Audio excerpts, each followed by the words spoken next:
How is Teresa doing? Because I know, she seems to be like living her best life. You know what? Teresa's dad has been in the hospital with a pneumonia. He's back in again. Oh no. And it's just so frustrating to her because it's like it really derails her life. She halts everything so that she can bring him to the hospital, bring him food in the morning because he doesn't like hospital food. She brings him food at night. I mean, we were out to dinner last week and she was leaving the dinner at midnight just so that she could bring him food. Yeah. So she's really stressed out about it. Plus her father's been having a pneumonia, which, I mean, we all know her mother died of pneumonia. So it's like, I don't know what she's going through, but it's probably really tough. I mean, Joe and her seem to be getting along. Yeah. You know, it they seems seem like to be doing co-parenting is going great. good You for know, them. I feel like they get along better as friends. Do they?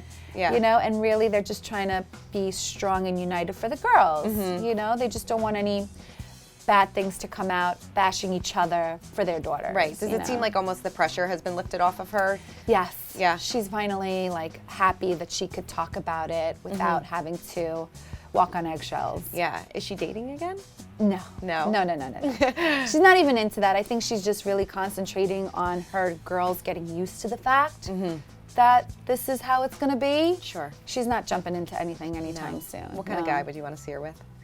I would want to see her with somebody that makes her laugh, because that's extremely important to Teresa. Yeah. Someone that makes her laugh, someone that makes her happy, especially because it helps her tune out all the craziness that has happened to her in her life. Somebody that treats her well, doesn't talk down to her, doesn't curse at her. You know, kind of like a guy like Bill. Yeah. You know? Were you surprised to learn about some of the things that were going on behind the scenes in her marriage? You know, Joe having 2 phones and things like that. Yes. Kind of the stuff that she kept to herself for a long time.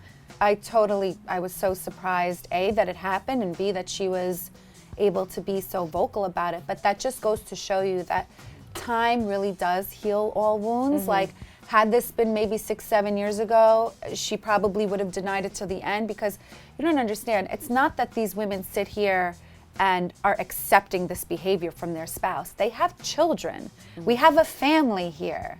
Okay, what is good for the greater good? Okay, I'm going to divorce you and then what, break up a family? If it's not love and you've cheated, then there's got to be a way to maybe work it out if we care about this foundation that we've created. You know, you just don't give up so easily because you're not boyfriend and girlfriend anymore. You're married.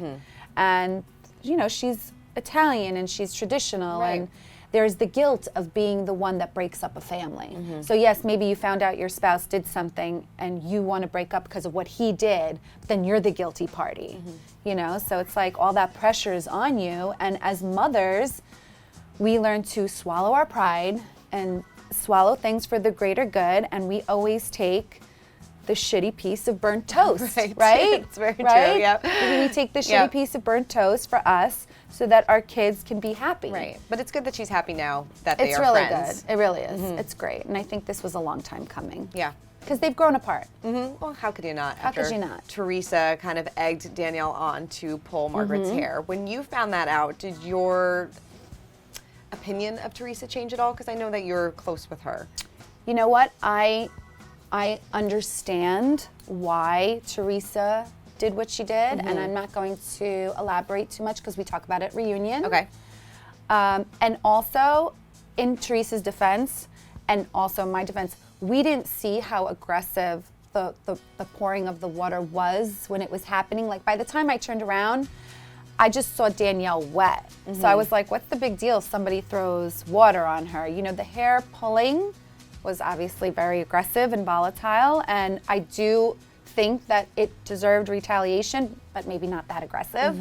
And also Danielle retaliated by burning her shit in a candle, right? Yeah. So they were almost even, but finding out that Teresa kind of encouraged her to do it, obviously was disappointing, but I know why Teresa did what she did. Yeah. Were you surprised that Melissa had a conversation with Danielle?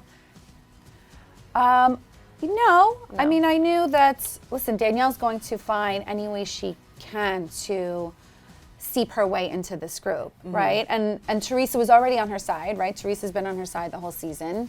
It was everybody else that has X'd Danielle out. And at that point, who else could Danielle have reached out to but Melissa? Right. She has no relationship with Jackie. Obviously, her and I relationship was over. Margaret and her, like, no, like they don't mix at Sure. all. So I think Melissa was like her last resort. Right, and I believe that, you know, Teresa and Danielle are no longer friends. No, they're no longer They're friends. no longer friends. Like, is this why? Because, you know, Danielle maybe kind of turned her back on her? I mean, this could be part of the reason, but you guys are really going to have to see how Have it to wait and pans out. see. Yeah.